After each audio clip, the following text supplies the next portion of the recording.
Master the game of attention, and you master the game of reality. Woof. Yeah, so it's a big one, this one, isn't it, guys? Anyways, let's get into it. So first of all, you want to break the illusion of polarity, and this illusion is something that most people have been conditioned to have.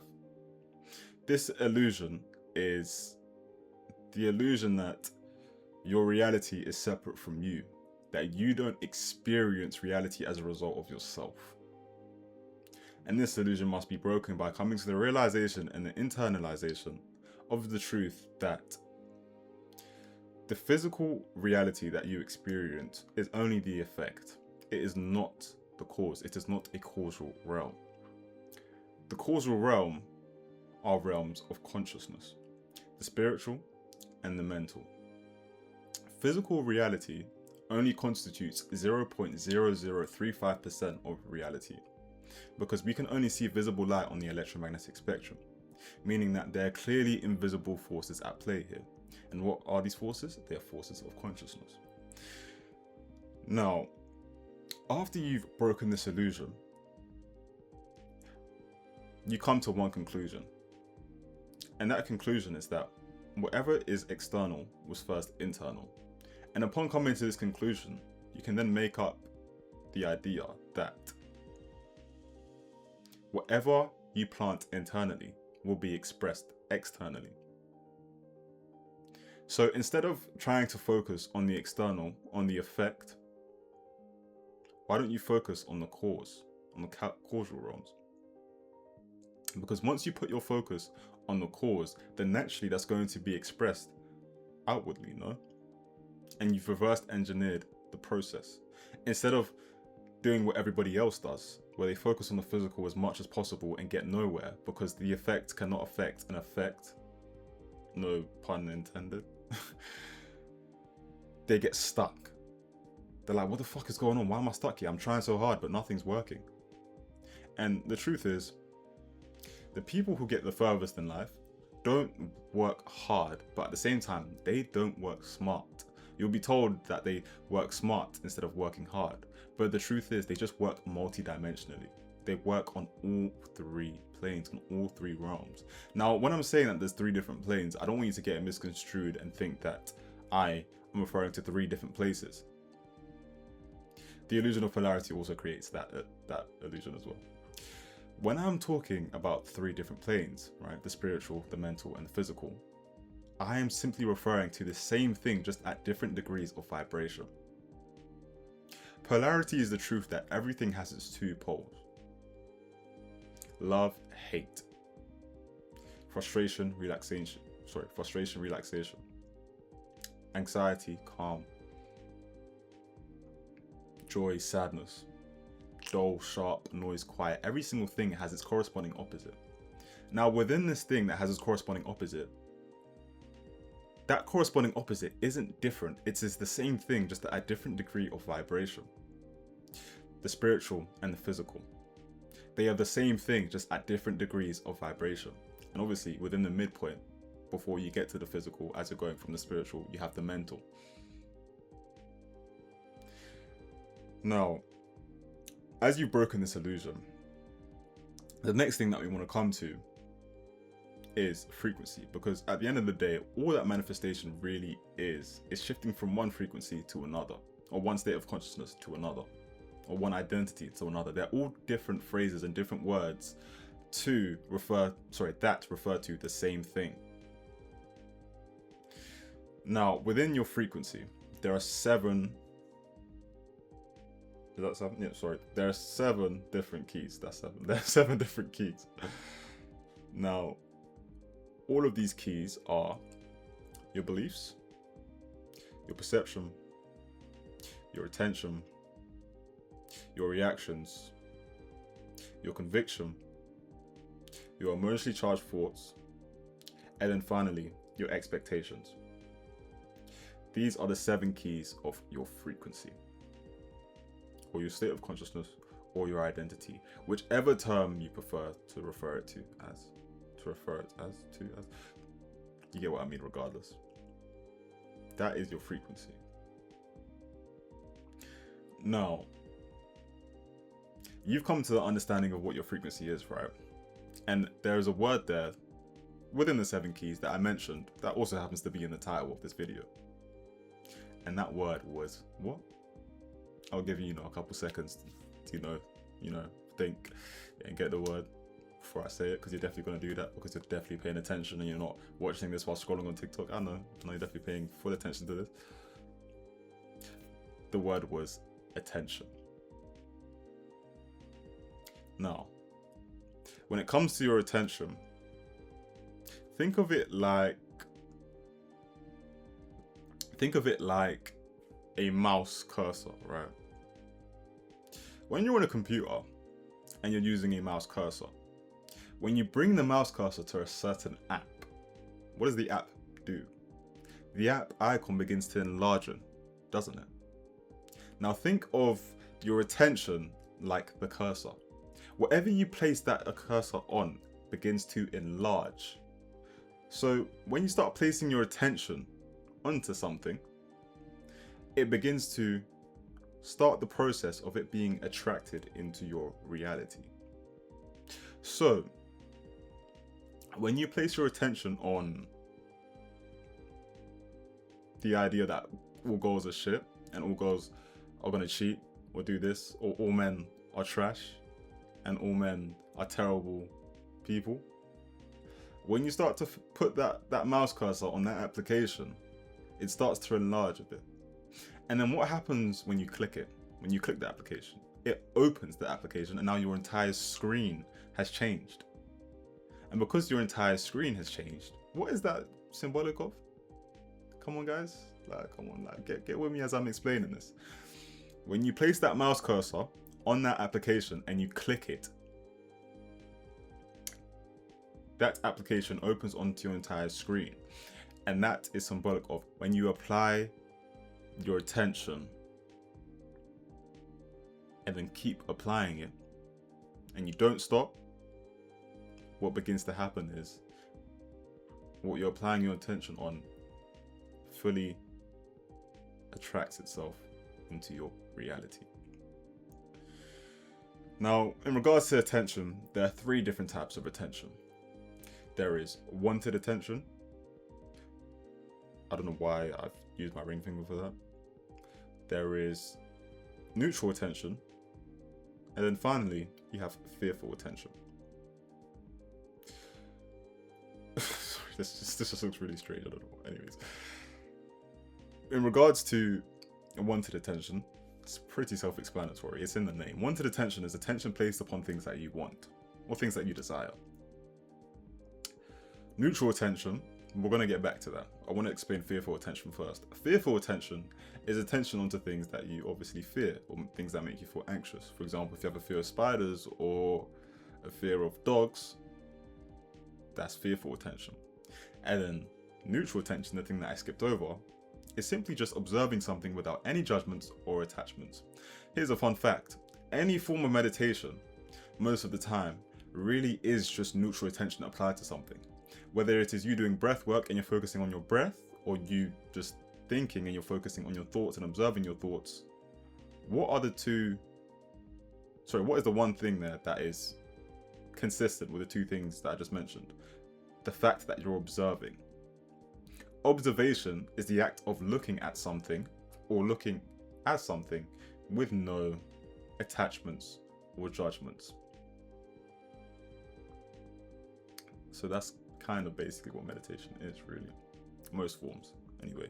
So, next, we have...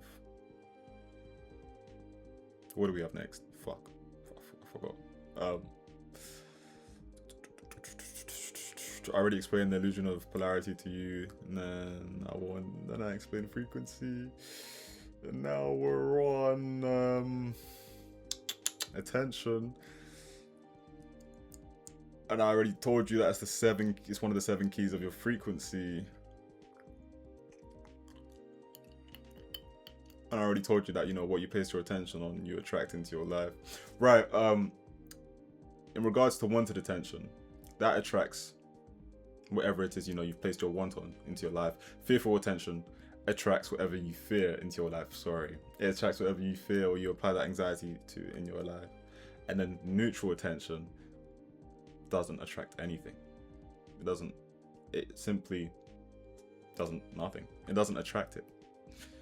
In fact, it may even remove it, depending on how you want to view it. But how you can use this information practically, because, you know, that's the main point of these videos. When I make them, I want it to, you know, be practical, so you guys can actually use information. So you guys can actually use the information and not, you know, intellectually wank and masturbate. How you can use this information is to realize that the idea of, you know, understanding that your internal is the precursor to whatever you experience externally. You can then transmute what you apply fearful attention to something neutral or something wanted. If you apply it to something neutral, it's no longer going to be attracted into reality. If you apply it to something wanted, it's going to be attracted into reality, but you're going to have a different label applied to it. For example, if you have that fear of dogs that I mentioned, right? And instead of being fearful of dogs and seeing them as man-eating monsters, you start to see them as, I don't know, fluffy, cute, adorable, joyous, etc. And then that begins to attract events into your life that are in alignment with that, because you are going from the negative end of the scale to the positive end of the scale. You are transmuting it. You are changing it. Now, that word transmute, right? When it comes to, I guess, changing what an external circumstance means to you or meant to you, how you can do that is through the game of attention. So it isn't really the spider bite that kills you, right? It's not the spider bite that kills you, but it's rather the poison within the bite that kills you, if you get what I mean. So say a circumstance happens to you or an event occurs which you weren't happy with, which, you know, made you feel terrible. For example, I don't know, maybe you're walking around the street and then some guy randomly shouted in your face, "You're a fucking prick, you're a bitch, I hate you." Just a random example, okay? You know, obviously for you, it can be anything. Like, it will be any event which you would categorize as an event of adversity. This could be a low bank account. It could be your partner being a terrible person. It could be to you. It could be you not being able to find a girlfriend or a boyfriend. It could be you not being able to get that job promotion you really want, or you losing your job even. It could be anything. Now, say this event has occurred, right? So what you're going to do is you're going to, what I like to call the 3 R's. You're going to do what I like to call the 3 R's. The first one is to review. The second one is to reframe. And the third one is to recreate. How this utilizes attention is it utilizes wanted attention, neutral attention, and fearful attention. But what you're going to do is, sorry, it only utilizes neutral attention and wanted attention. Sorry, I mean fearful attention, you know, it's there for a little bit, but it's not. You'll get what I mean later. So reviewing is the act of either looking at the circumstance or the person. You're probably going to want to, you know, use your imagination instead, because your subconscious mind cannot distinguish between imagination and reality. So if you imagine it instead, it'll probably be better, because, you know, if you're just staring at it, you're going to look like a creep. Or if you just, like, say, I don't know, your partner is treating you like shit and you want that to change, or so you just fucking stare at them. Don't do that. Just use your imagination. Use your imagination, right? And you want to get to that point where you're applying neutral attention towards whatever circumstance it was that occurred. So say the circumstance was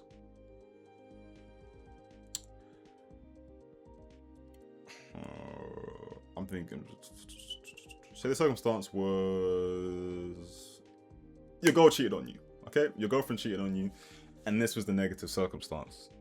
So, you know what? Yeah, that's calm. So I was thinking of a different one, but you know, it's fine. Anyways, say your girl cheated on you, right? And you walked in on, damn, that is really traumatic. Fuck. Walking in, that is like the worst way to find out, to be honest. I think that is a terrible way to find that must be dark. Imagine walking in on it. Dude, that's crazy. I feel like the best way to find out is to just see text messages or, I don't know, calls or something. Walking in is crazy. That is mad. That is but it makes you deep it, you know. Before the era of social media, niggas were getting their hearts broken in the worst way possible. Because to find out that your partner was cheating, you probably literally had to walk in on it. Like, if it wasn't that, then you'd probably have to see them, you know, I don't know, kiss the person after they've just gone out for dinner, and then, I don't know, maybe you're spying on them or whatever before the era of social media. Anyway, without going off on a tangent there, your girlfriend cheated on you, right? So what you're going to do is you're going to review that circumstance, that event. And how you're going to review it is by, like I said, utilizing your imagination. Because your subconscious mind cannot differentiate between imagination and reality. And, you know, whatever internal was what it was expressed externally. And you can use the internal to change the external. Or at least change the label applied to the external. So you're going to review it. Sit down, lay down. I said sit down and pointing to the bed, and then I said lay down and pointing to the chair. Anyways, it doesn't matter. Sit down or lay down, right? And relax, because you need to be relaxed, because your brain has 4 different brainwave states. It has beta, alpha, theta, delta. Alpha and theta are the states where your subconscious mind is most impressionable, and they are also the states where you are either slightly or deeply relaxed. Now, once you have entered those states of deep relaxation, because it's easier for you to impression things in your subconscious mind, the imagination, or the imaginative scene, that you are creating is going to be permeated within your subconscious mind easier. Is permeated the right word? I don't know if permeate is the right word. It doesn't matter. You still get what I'm saying regardless. So now, moving on. While you are reviewing it,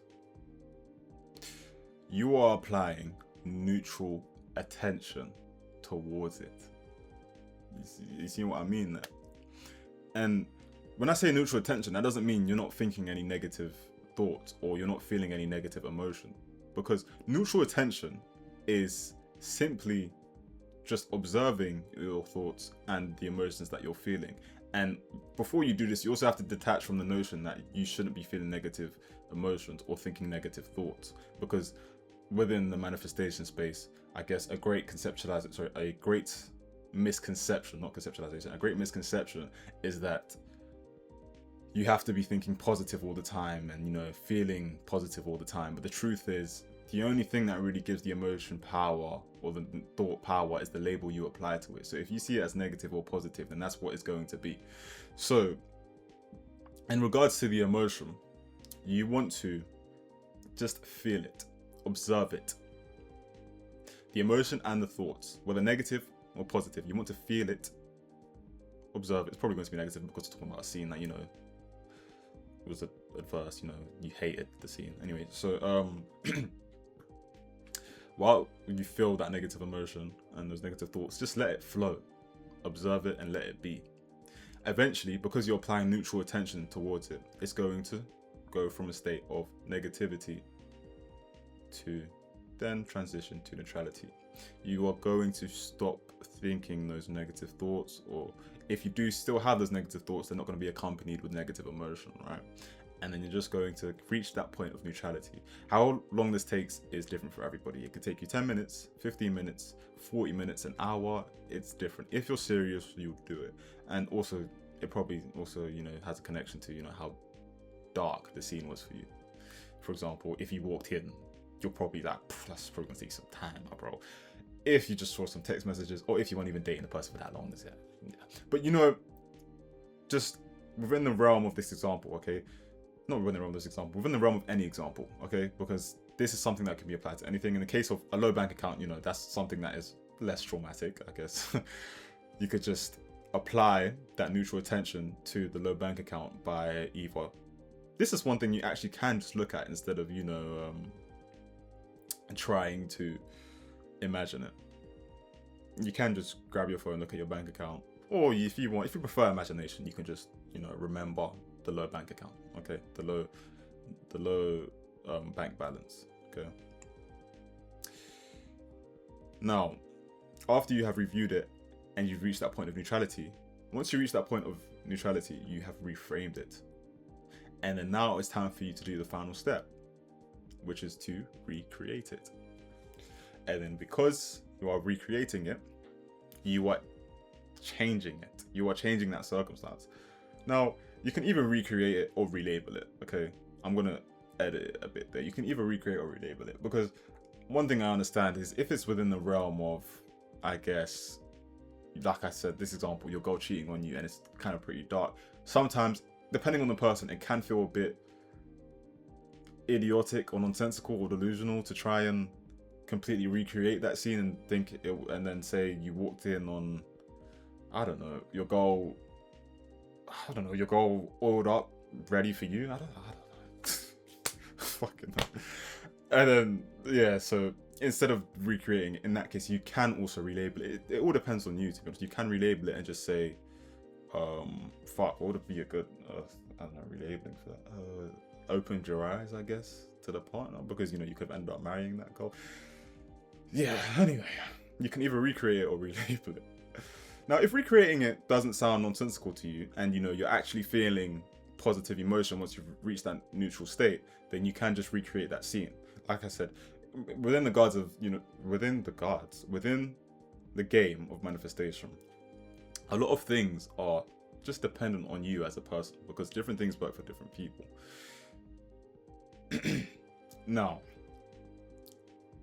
what you have done there is you've changed what occurred, because your subconscious mind doesn't really have a conception of a past or a future. It doesn't understand those concepts, doesn't understand those ideas. It only has a present, and because of that, every single memory that you have, every single past emotional experience that you've had, is stored within your subconscious. And anything in alignment with those past intense emotional experiences is perpetuated into your reality. So, now that you've been given that, practical information, I guess that's really it, to be honest. That is this video done. And thank you guys for tuning in. Take notes. Make sure you took some notes. If you didn't take any notes, rewatch this video again and take some notes, or just go to your favorite parts of the video and take some notes, or etc. And the notes that you've also taken, write them down in the comments, because you could take notes and extrapolate something completely different from what someone else extrapolated, because at the end of the day, regardless of whatever information it is that you're taking in, what you're really taking in isn't the information, but rather your level of consciousness. That is why you will watch a movie, right? And then the movie will be so good, and then you'll recommend that same movie to your friends, and then once you've come back to watch that movie with your friends, all of a sudden the movie's shit. There's plot points or plot holes that you didn't even notice were there. There's some characters or some actors that are actually just genuinely shit, and you're like, wait a minute, this actor wasn't like this, but the first time I watched this actor was amazing. But you can even apply it to, quick example, just reading books. Whenever you read a book, whether it's like literature or fiction, really, Nathan? Whether it's non-fiction or fiction, you'll come back to it and you'll realize that there was shit that you missed or shit that you didn't quite understand, right? And now that you've read it again, or you've taken in that information again, you understand it on a deeper level. So yeah, a lot of the videos that I even make, I think one thing that you should also do is come back to them in 2 weeks time, 3 weeks time, maybe a month's time, maybe 2 months time, however long you want. Come back to them, watch them again, and then you'll realize there were parts within the video that you missed, or that you understood but you didn't understand to such a deep level that you do understand it now, because your level of consciousness has risen. You understand? But yeah, so I'll see you guys later in a bit.